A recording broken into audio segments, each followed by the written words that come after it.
मेरी नज़रों के सामने से हट जाओ, अब तुम बूढ़ी हो गई हो, तुम प्यार के काबिल नहीं रही। मेरा पति आज फिर से मुझ पर बरस पड़ा था। मैं जो अपने पति अमन के करीब बैठी थी, शर्मिंदगी से दूर हो गई।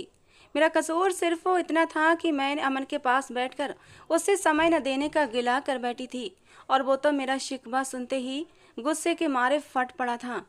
बोला, बूढ़ी औरत हो तुम, तुम्हें कौन समय दे, तुम्हारे साथ तो मेरा समय बर्बाद हो जाता है। कहने लगा, माँ बन गई हो मगर अभी तक तुम्हें रोमांस सूझ रहा है। बेशरम औरत, क्या तुम अपनी बेटी की भी यही परवरिश करोगी? वो न जानी क्या क्या बोलता जा रहा था। मैं तो सदमे से खामोश बैठी रह गई थी। मैं समझ नहीं पा रही थी अपने पति के करीब होना या उसे प्यार जताना कैसी बेशर्मी थी। मेरा दिल दुख से भर गया। माँ बनना मेरा जुर्म नहीं था कि अमन मुझ पर जिंदगी ही हराम कर रहा था। मैंने तो माँ बनने के बाद औरतों को और भी ज़्यादा इज्जत और सम्मान पाते देखा था, मगर अमन ने तो पहले दिन से ही बातें बतानी शुरू कर दी कि तुम बूढ़ी हो गई हो, अब तुम्हारे अंदर पहले जैसी बात नहीं रही। मैं शर्मिंदगी से सर झुकाए बैठी थी। अमन की ये बातें मुझसे बर्दाश्त नहीं हो रही थीं। मेरी आंखों में आंसू भर आए थे। अमन गुस्से से बकता झकता निकल गया था। मैं उठकर शीशे के सामने खड़ी हो गई और खुद को गौर से देखने लगी। मैं बहुत ज़्यादा हसीन तो नहीं थी, मगर फिर भी अच्छी खासी खूबसूरत थी। बादामी रंगत थी, बाल भी खूबसूरत थे। मेरी उम्र मुश्किल से 30 साल थी। मेरी हम उम्र की लड़कियां, जो कि कुछ मेरी दोस्त थीं और कुछ मेरी कजन्स, अब तक तो उनकी शादियां भी नहीं हुई थीं और ख़ुद को लड़की ही कहलाती थीं, जबकि अमन मुझे बूढ़ी बूढ़ी कहकर मेरा दिल तोड़ रहा था। मैं मायूसी से खुद को शीशे में देखने लगी। मेरा रंग रूप घर गृहस्थी की चक्की में पड़कर जल चुका था। मेरी आंखों के आसपास हल्के गड्ढे पड़ने लगे थे। मुझे अपने चेहरे में किसी बीमार लड़की का चेहरा नजर आ रहा था। अपने आप को देखते हुए मैंने मायूसी से नज़र झुका ली थी। मुझे उस दिन पहली बार लगा, अमन ठीक ही बोलता है। शायद मैं बाकी बूढ़ी हो चुकी थी और शायद दिमागी तौर पर बीमार भी हो रही थी। मेरा दिल करता मैं घर के किसी कोने में पड़ी रहूं और दुनिया से कोई मतलब न रखूं। मेरी ये हालत मुझे परेशान कर रही थी। मेरी माँ मुझे समझाती, खुद को बना संवार कर रखा करो, पति को भी अच्छा लगता है और तुम्हें भी अच्छा लगेगा। मैंने अपनी माँ की तरफ देखा। मेरी माँ मुझे समझा रही थी। मेरी माँ इस उम्र में भी मुझसे कहीं तरोताज़ा लगती थी, जबकि मेरा तो दिल ही मुरझा कर रह गया था। मेरे चेहरे पर हर वक्त बेजारी छाई रहती। अमन के व्यवहार से मेरा दिल कुढ़ता रहता। मैं उसके सामने सज संवर कर जाती तो मुझे ऐसी नज़रों से देखता कि मैं शर्म से पानी पानी हो जाती। मैंने सुना था कि औरत को बड़ी या छोटी उम्र से कोई फर्क नहीं पड़ता। औरत को सिर्फ इज्जत, प्यार और हर परेशानी से आज़ाद जिंदगी ही जवान बनाती है। फिर औरत चाहे 100 साल की भी हो जाए, उसका दिल जवान ही रहता है। लेकिन मेरे पास घर में हर ऐशो आराम की चीज़ मौजूद थी, मगर इज्जत और कदर नहीं थी। जब से मैंने माँ बनने की खुशखबरी अपने पति को सुनाई थी, तब से ही अमन का व्यवहार मेरे साथ बदलने लगा था। वो मुझसे खिंचा खिंचा सा रहने लगा था। पहले तो मुझे लगा शायद वो मेरी खातिर ही ऐसा करता है, क्योंकि डॉक्टर ने ही मुझे सावधानी बरतने के लिए कहा था। हमारी शादी के बहुत समय बाद हमें औलाद हुई थी और डॉक्टर ने पहले ही बता दिया था कि तुम्हारी डिलीवरी में बहुत मुश्किल हो सकती है। डॉक्टर की कही हुई बात सोचती तो मुझे लगता अमन मेरी खातिर मुझसे दूर रहने लगा था, ताकि मुझे कोई परेशानी ना आए।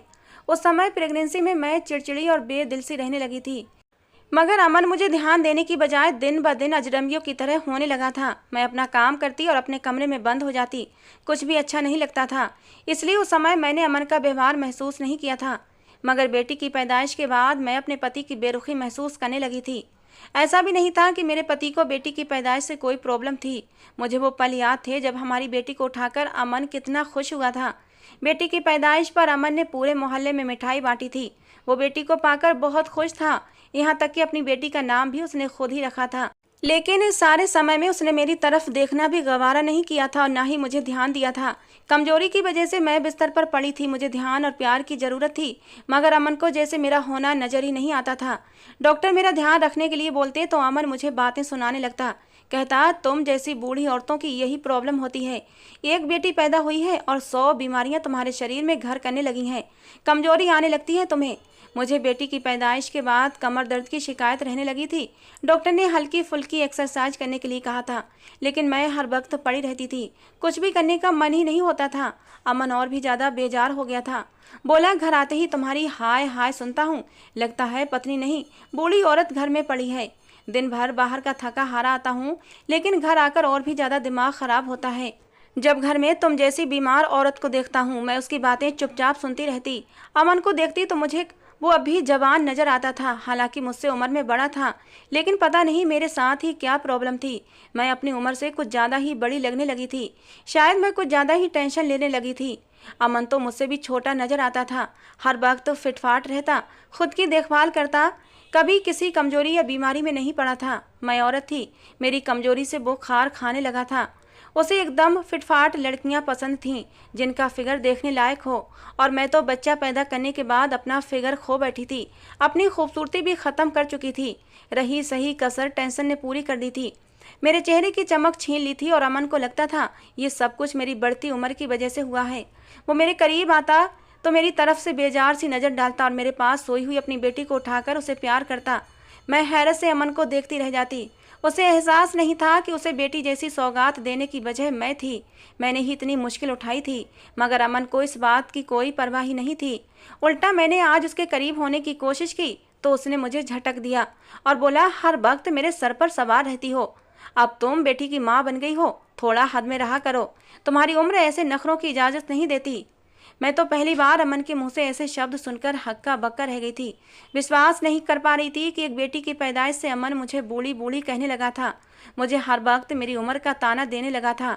मैं उसकी पहले जैसी मोहब्बत की चाहत रखती थी और वो मुझे बेहया बेशरम जैसे शब्द बोलने लगा था। मैं शर्मिंदगी से कटकर रह गई थी। मुझे लगा अमन का मिजाज किसी औरत ने ख़राब किया हुआ है, या फिर शायद उस पर कर्ज चढ़ चुका है, क्योंकि बेटी की पैदाइश एक महंगे हॉस्पिटल में हुई थी और इन कुछ ही दिनों में अमन का काफ़ी खर्चा हो गया था। मैंने सब्र का दामन थामे रखा और अमन की हर बुरी बात को बर्दाश्त किया था, मगर कुछ दिन बाद ही अमन ने मुझे ऐसी बात कह दी कि मैं सदमे से बैठी रह गई थी। बेटी की पैदाइश पर मुझे जो तोहफे मिले थे उनमें मेरी बहन ने मुझे खूबसूरत सी लिपस्टिक भी दी थी। मैंने उस लिपस्टिक का रंग चेक करने के लिए अपने होंठों पर लगा लिया। गहरी सुर्ख रंग की लिपस्टिक थी। मुझे ये रंग बहुत पसंद था। मन में आया चलो अच्छे से तैयार होकर ये लिपस्टिक लगाती हूँ, लेकिन फिर वही आलस आ गया और तैयार होने का इरादा छोड़ दिया। बस ऐसे ही कंघी करके लिपस्टिक होंठों पर लगाकर कपड़ों पर आई सिलवटों को हाथों से साफ करने की कोशिश की थी। आज तो मैं नहाई भी नहीं थी। कल के पहने हुए कपड़े थे जो सिलवटों से भर चुके थे। मैं अमन के सामने चली गई। अमन ने मुझे देखा तो हैरत से देखता रह गया। उसने एक नज़र सर से पैर तक मेरे ऊपर डाली थी, फिर मेरा मजाक उड़ाने वाले अंदाज में हंसते हुए बोला, बूढ़ी घोड़ी और लाल लगाम, अजीब औरत हो, अभी तक नए नवेले दुल्हनों वाले शौक हैं तुम्हारे चेहरे पर ये रंग बिल्कुल भी अच्छा नहीं लग रहा। तारीफ करना तो दूर की बात, अमन ने मेरा खूब मजाक उड़ाया था। मैं शर्मिंदगी के मारे ज़मीन में गड़कर रह गई थी। कितनी ही देर तक कुछ भी बोल नहीं पाई थी। अमन मेरा मजाक उड़ाकर चला गया था और मैं कितनी ही देर तक शीशे में अपना आप देखती रह गई थी। दुख से अपने होठों से वो रंग साफ करते हुए मैं कितनी देर तक रोई थी। अमन का व्यवहार मेरे साथ बहुत जिल्लत भरा होता जा रहा था। अब तो वो छोटी छोटी बातों पर तंज करने लगा था। हालांकि वो पहले ऐसा नहीं था। शादी के बाद यही अमन मेरे आगे पीछे घूमता रहता था। मैं सुर्खों सफ़ेद रंगत की मालिक तो नहीं थी, लेकिन फिर भी मेरी रंगत ऐसी थी कि मुझे सबसे अलग बनाती थी। कोई भी मुझे देखकर नज़रअंदाज नहीं कर पाता था, दूसरी नज़र मेरे ऊपर जरूर डालता था। स्टाइलिश ड्रेस में मेरा भरा भरा शरीर और भी खूबसूरत लगता था। मैं आजकल की लड़कियों की तरह जीरो फिगर पसंद नहीं करती थी। मुझे तो भरा भरा शरीर ही पसंद था और मेरा फिगर ऐसा ही था। उस समय अमन भी मेरे ऐसे फिगर की तारीफ करता था। वो भी कहता था, जीरो फिगर की लड़कियां मुझे पसंद नहीं हैं, उनके शरीर में सिवाय हड्डियों के कुछ नहीं होता। मुझे तो तुम जैसी गुदाज शरीर की लड़कियां पसंद हैं। ये कहते हुए वो मुझे अपनी बाहों में समेट लेता था। अमन की ये मोहब्बत पाकर मैं बहुत खुश थी। अमन उस समय मेरा दीवाना हुआ करता था। मेरी तारीफ़ें करते नहीं थकता था। उसका बस नहीं चलता था कि वो मुझसे कभी दूर ना रहे। वो हर वक्त मुझ पर अपनी मोहब्बत निछावर करता था। उसकी तारीफ़ें सुन सुनकर मेरे चेहरे की चमक और भी बढ़ गई थी। जैसे जैसे समय गुजरता गया, अमन मुझसे दूर होने लगा था और उसकी बेजारी जाहिर होने लगी थी। अमन का ये व्यवहार मुझे एहसास दिलाता कि वो वक्त गुजारी करने वाला हुस्न परस्त मर्द है, मगर इस बात पर मैं यकीन करना नहीं चाहती थी।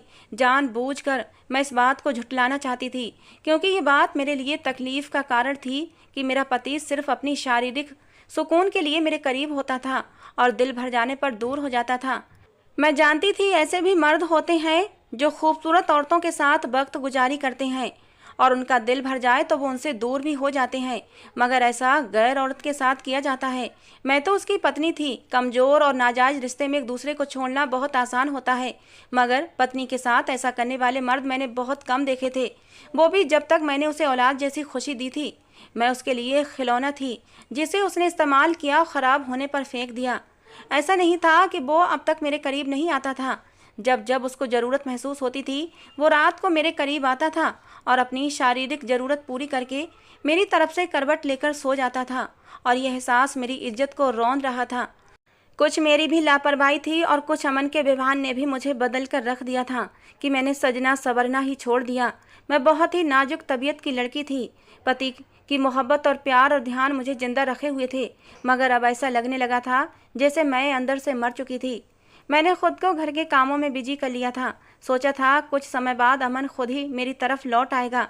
बेटी की पैदाइश के बाद तो मैं जैसे फिर से जी उठी थी। मेरी बेटी बहुत खूबसूरत थी, हर वक्त चहकती खिलखिलाती रहती थी। अमन को भी उससे बहुत प्यार था, उसे समय देता था, उसकी हर ज़रूरत का सामान घर में लाकर रखता। मैं मुश्किल से चंद महीने के बच्चे की माँ थी।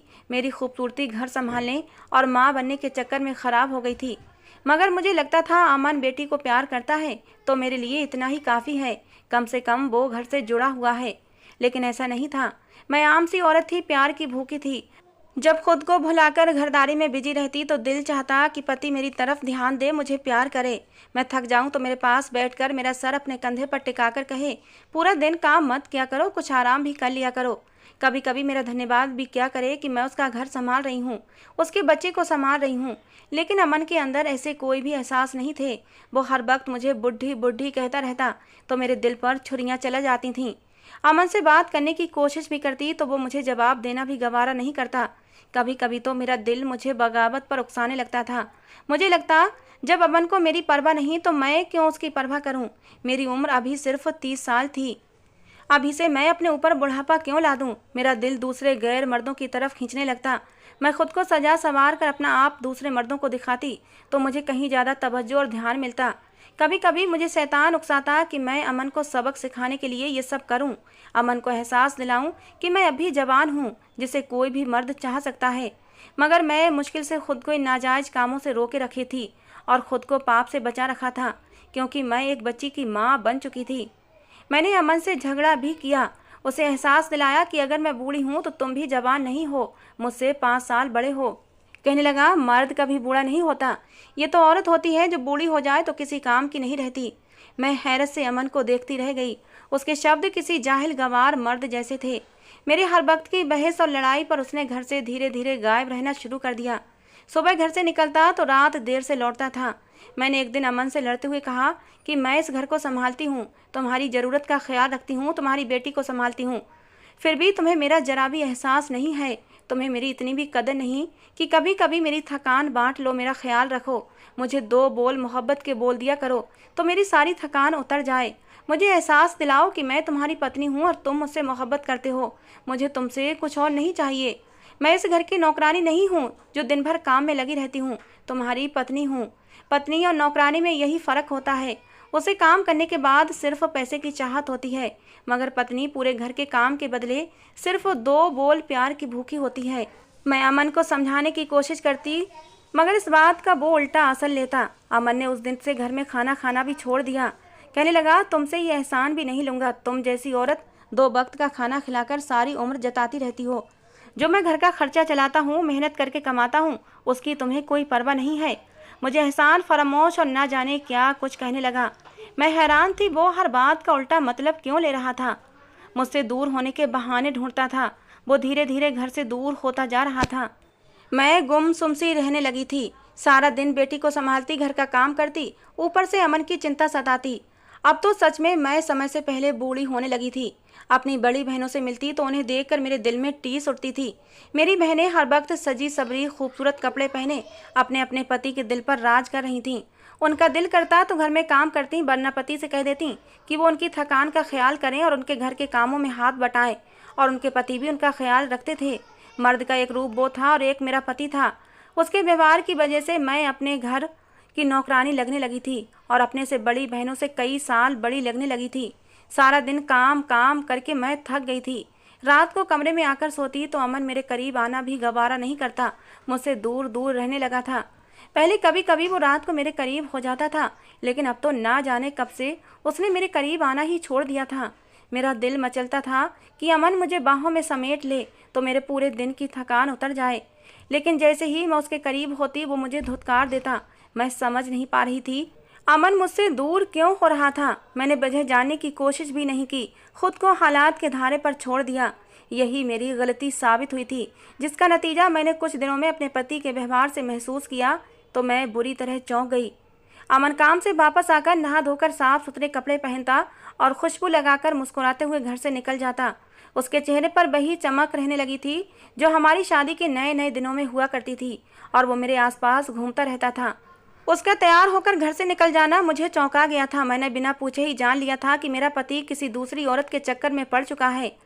मैंने अमन से बात की तो वो साफ मुकर गया और गुस्से से बोला कि मैं तुम्हें ऐसा मर्द लगता हूँ कि मुझे दूसरी औरतों से वक्त गुजारने का बिल्कुल शौक नहीं है। कहने लगा, मैं अय्याश इंसान नहीं हूँ जितना तुमने मुझे समझ लिया है। मैं हैरान होती थी। अमन बहुत रोमांटिक मिजाज का था। मैं जानती थी उस जैसे मर्द का किसी औरत के बगैर गुजारा नहीं हो सकता, और उसका मेरे करीब ना आना मुझे चौंका गया था। यकीनन उसने अपने लिए कोई और इंतजाम कर लिया था, लेकिन इस बात को स्वीकार करने से इनकारी था। उसे कोई डर नहीं था। मैं तो पहले ही एक दब्बू सी औरत थी, फिर क्यों वो मुझसे अपनी असलियत छुपा रहा था, मुझे बिल्कुल अंदाजा नहीं हुआ। मैं अमन का मोबाइल चेक करने की कोशिश करती, मगर मुझे उसमें कुछ भी ना मिला। और एक दिन मैंने देखा कि अमन के मोबाइल पर लॉक लगा हुआ था। अब मैं उसका मोबाइल खोल भी नहीं सकती थी। मैं मायूसी का शिकार होने लगी थी। अभी हमारे घर में एक ही बेटी आई थी और वो भी छोटी सी थी, और हमारे बीच अभी से इतने फासले बढ़ गए थे। वो हमारी बेटी को थोड़ा समय देता था, लेकिन उसके बाद घर में बिल्कुल अनजान हो जाता। एक रात अमन मोबाइल पर बिजी था जब मैं बेटी को सुलाकर अमन के करीब हो गई थी। मैं चाहती थी उससे अपनी ना की गई गलतियों की माफ़ी मांगकर उससे सुलह कर लूं। मैं उस वक्त के लिए तरस गई थी जब अमन मेरे ऊपर अपनी चाहतें लुटाता था, अपनी बाहों में भरकर मुझे प्यार करता था, मुझसे ढेरों बातें करता था, मुझे तैयार होने के लिए भी कहता था। मगर इससे पहले मैं अमन के करीब जाकर उससे कुछ कहती, उसने मुझे दूर झटका था। मुझे अजीब सी नज़रों से देखने लगा, कहने लगा, मेरे करीब मत आओ, अजीब सी गंदी स्मेल आती है तुम्हारे अंदर से। मैं तो हैरान रह गई थी। कहने लगा, इस उम्र में भी तुम्हारे चौंचले ख़त्म नहीं हो रहे, सुकून बर्बाद करके रख दिया है तुमने मेरा। अमन बड़बड़ाते हुए उठकर कमरे से निकल गया। मैं रोते हुए बाथरूम में बंद हो गई थी। सारा दिन किचन में खाना पकाना की वजह से शायद मेरे शरीर से मसाले की बू आने लगी थी। मैं पानी के नीचे खड़ी कितनी देर तक रोती रही, खुद को रगड़ रगड़ कर साफ करने लगी कि ये मसालों की बू मेरे शरीर से चली जाए। अमन ये बात मुझसे प्यार से भी कह सकता था, लेकिन उसने मुझे बुरी तरह धिक्कार दिया था, ऐसे जैसे मैं कोई अछूत थी। मैं नेचुरली एक लापरवाह सी लड़की थी। मुझे ज़्यादा सजना संवरने का शौक नहीं था। मैं तो सादगी में ही खूबसूरत लगती थी, इसलिए शादी के कुछ समय बाद ही मैंने तैयार होना छोड़ दिया था। उस समय तो अमन भी कहता था, तुम तो बिना सजे सवरे ही खूबसूरत लगती हो, लेकिन फिर भी तुम तैयार रहा करो। मेरा दमकता रंग रूप अमन को पागल करता था, लेकिन अब वो मुझसे लापरवाह हो चुका था।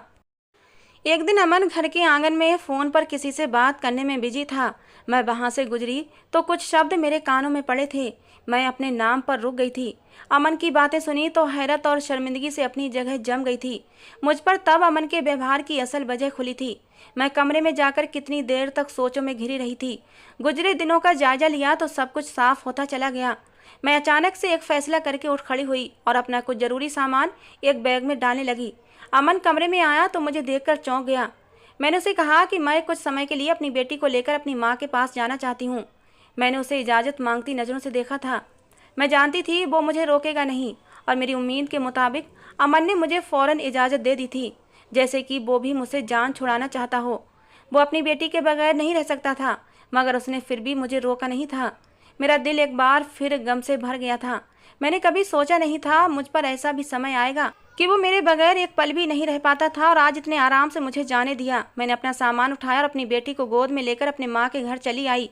मेरे माँ बाप भी मुझे देखकर परेशान हुए। मैंने उन्हें तसल्ली दी कि मैं नैना को अकेली संभालते संभालते थक गई थी, मैं कुछ दिन आराम करना चाहती हूँ, इसलिए अमन ने भी मुझे यहाँ भेज दिया। मेरी हालत इतनी बुरी हो चुकी थी कि मेरे माँ बाप भी मेरी हालत को देखकर परेशान हो गए थे। ऐसा लग रहा था मैं बरसों की बीमार हूँ। मेरी माँ मेरी बेटी को संभालती थी और मैं एक कोने में पड़ी रहती। मेरी माँ और बहनें मुझे हर वक्त खुद को संभालने की और अच्छी ज़िंदगी गुजारने की बातें सिखाती, जबकि मेरे कानों में तो अमन के शब्द घूमते रहते थे। पूरा महीना मैंने अपने माँ के घर गुजारा था और अमन ने एक बार भी पलटकर मेरी खबर नहीं ली थी। हाँ, कभी कभी वो मेरे माँ बाप के घर आता था, लेकिन अपनी बेटी को मिलकर चला जाता। उसे मेरी कोई परवाह नहीं थी। उसने एक बार भी मेरे बारे में किसी से नहीं पूछा था। वो जैसे मुझे भूल ही गया था, न मुझसे मिलता था, न मुझे घर जाने का बोलता था। मेरी माँ हम दोनों के बीच खिंची इस लकीर को देखकर घबरा गई थी। मुझे समझाती, अपने व्यवहार में लचक पैदा करो, मुझे लगता है मामला ठीक नहीं है। मैंने तो अपने घर को बचाने के लिए अपना आप भी भुला दिया था, मगर हैरत की बात यह थी मुझे ही इल्ज़ाम दिया गया था। मुझे उस दिन समझ आया तलाक होने के बाद लड़की को ही क्यों इल्ज़ाम दिया जाता है। मैंने एक फ़ैसला कर लिया। मैं खुद को बदलने लगी, खुद को एक नई औरत में ढालती चली गई। अपने पति के शब्द भी याद आते तो मेरे अंदर एक अलग से एहसास भर जाते। मेरा बदलाव अब मेरी पर्सनालिटी पर साफ दिखने लगा था। मैं रोज़ाना कई कई घंटे बैठकर खुद को शीशे में देखती और खुद में कमी तलाश करती, जिसकी वजह से मैं अपने पति को बूढ़ी लगने लगी थी। माँ बनने की वजह से मेरा फिगर बेडौल और भद्दा हो गया था, मेरी खूबसूरती ख़त्म हो गई थी। लेकिन अब मैं अपने आप को साबित करना चाहती थी। इसी बीच खानदान वाले सवाल करने लगे। सबको लगा था कि मैं पति से तलाक ले आई हूँ। मेरे माँ बाप भी परेशान हुए थे। अब ढके छुपे शब्दों में मुझे वापस जाने का बोलते थे। लगभग 1.5 महीने के बाद अमन बेटी से मिलने आया तो मैं अचानक उसके सामने चली गई और वो मुझे देखकर हक्का बक्का रह गया था। मैंने कहा, मैं घर जाना चाहती हूँ। वो एकदम से उठकर खड़ा हो गया। वो मुझे हैरत से देख रहा था। इन 1.5-2 महीने में मैंने खुद को बदल कर रख दिया था। सारी टेंशन दिमाग से निकाल कर खुद पर ध्यान दिया था। मैं पहले से कहीं खूबसूरत और जवान लगने लगी थी। अपने खाने पीने का ध्यान रखा था, एक्सरसाइज भी की थी, अपने फिगर को मेंटेन किया था, डॉक्टर के पास भी गई थी और अपनी स्किन केयर भी कराई थी। दवाओं और अच्छी खुराक से मैं पहले से ज़्यादा खूबसूरत लगने लगी थी। हल्के से मेकअप में मेरा चेहरा जवान लड़कियों की तरह साफ और चमक रहा था। अमन की नज़रें मेरे चेहरे से हट नहीं रही थीं। स्टाइलिश ड्रेस में मेरा खूबसूरत सा फिगर मेरे पति को अपनी तरफ खींच रहा था। मैं उसकी नज़रों में पसंदीदगी साफ देख सकती थी। उसकी बेजारी हवा हो गई थी। कहने लगा, मैं तुम्हारे साथ ज़बरदस्ती नहीं करना चाहता था, इसलिए घर चलने की जिद नहीं की थी। अब तुम्हें लग रहा है कि तुम घर चल सकती हो तो मैं तुम्हें ले जाने के लिए तैयार हूँ। मैंने जवाब नहीं दिया। मेरे माँ बाप भी खुश थे कि मैं आखिर घर जाने का फ़ैसला कर लिया था। मैं अपनी बेटी को लेकर अपने पति के साथ घर पहुंची तो मेरा पति अपनी ईगो भुलाए मेरे आगे झुक गया। मेरे इस कदर बदलाव पर हैरान भी था। कहने लगा, मुझे विश्वास नहीं आ रहा कि तुम वही औरत हो जो मेरे घर में रहती थी। ऐसा लगता है जैसे हमारी शादी के नए नए दिन वापस लौट आए हैं। पहले भी तुम ऐसे ही खूबसूरत हुआ करती थी। मुझे विश्वास नहीं आ रहा था उसकी अकड़, उसका नखरा, उसका गुस्सा कब का ख़त्म हो चुका था। मैं अब अपने आप को बदल चुकी थी। मुझ में पहले जैसी सादगी और लापरवाही नहीं रही थी। ना अब मैं अमन की बेताब नज़रों से शर्माई थी। मैं अब एक मजबूत औरत बन चुकी थी, क्योंकि मैंने ज़िंदगी की हकीकत को बहुत ही करीब से देख लिया था। मैंने अपने पति के मुंह से ऐसे शब्द सुने थे जिसके बाद मेरी मासूमियत ख़त्म हो गई थी। मैं अब पहले से ज़्यादा समझदार हो गई थी। मैंने अमन की किसी बात का कोई जवाब नहीं दिया। मैंने उसे नहीं बताया कि ये खूबसूरती पाने के लिए मैंने कितनी मुश्किलें उठाई हैं। अपने फैले हुए शरीर को कंट्रोल करने के लिए मैंने अपनी खुराक को कम किया था। कई बार मैंने अपनी भूख बर्दाश्त की थी ताकि मेरा वजन ना बढ़े। दिन रात मुझ पर एक जुनून सा सवार था कि मुझे खूबसूरत होना है। बहुत मेहनत और त्याग करने के बाद मैंने ये खूबसूरती वापस पाई थी, जिससे कि मेरा घर टूटने से बच जाए। अब अमन मेरा पहले की तरह दीवाना था। मेरे लिए तोहफे भी लेकर आता, मेरे लिए कपड़ों के ढेर लगा दिए थे। कहता, किसी और चीज़ की कमी हो तो मुझे ज़रूर बताना। मुझे पहले जैसा प्यार देने लगा था। मैं सज सवर कर उसके सामने जाती तो वो पागल हो जाता। वो हुस्न परस्त मर्द था और उसे हर वक्त सजी सवरी पत्नी पसंद थी। अगर मैं अमन की फ़ोन पर की जाने वाली बातें न सुनती तो शायद आज तक उसकी धुतकार और नफरत सुन सुनकर जख्मी होती रहती, मगर वजह कभी समझ ना पाती। और ऐसा होते होते हमारा रिश्ता भी एक दिन ख़त्म हो जाता। उस दिन मेरा पति अपने दोस्त से मेरे बारे में बात कर रहा था कि मेरी पत्नी बहुत ही ठंडी औरत है। मैंने शादी के बाद उसे अपनी पसंद में ढालने की बहुत कोशिश की, उसे सजने संवरने के लिए कहा, लेकिन उसे कोई शौक ही नहीं है। वो हर वक्त काम वाली मासी के हुलिये में घूमती रहती है। उसे मेरी पसंद में ढलने की कोई चाह नहीं है। अगर मैं उसे ना कहूँ तो वो दो दिन तक अपने सर में कंघी भी नहीं करती। साफ नहीं रहती, घर में ऐसे रहती है जैसे कोई नौकरानी हो। उसे लोगों के सामने जाने पर शर्मिंदगी होती है। वो बहुत ही बेदिली से बोल रहा था। उसके शब्द मुझे शर्मिंदा कर रहे थे। कहने लगा, उसे जो भी देखता है हैरान होता है कि मैंने इतनी बूढ़ी औरत से शादी कर ली। अपनी उम्र से दोगुनी लगती है, मगर उसे चिंता ही नहीं है। मेरा मन उससे ऊबने लगा है। उसे देखकर मुझे घिन महसूस होती है। उसके शरीर से मसालों की बू आती है। उसे प्यार करने का मन ही नहीं होता। मैंने तो उसे एहसास और शर्म दिलाने की हर मुमकिन कोशिश कर ली। उसके सामने तैयार होने लगा ताकि वो मेरे बराबर आने के लिए खुद को सजाए संवारे, मगर वो उल्टा मुझे अय्याश समझकर मुझ पर शक करने लगी। मेरे मोबाइल में घुसी रहती है ताकि मेरी अय्याशी के सबूत इकट्ठे कर सके, लेकिन बस खुद पर ध्यान नहीं देती कि खुद को भी बदलना चाहिए। पति थका हारा ऑफिस से आता है तो तरोताज़ा पत्नी को देखकर उसका दिल खुश होता है। उसकी सारी थकान मिट जाती है, लेकिन वो तो मेरे सामने काम वाली मासी की तरह आकर खड़ी हो जाती है और मेरा मूड खराब हो जाता है। इसीलिए मैं घर से दूर रहने लगा हूँ, बाहर रहने लगा हूँ, मगर वो अब भी वैसी की वैसी है।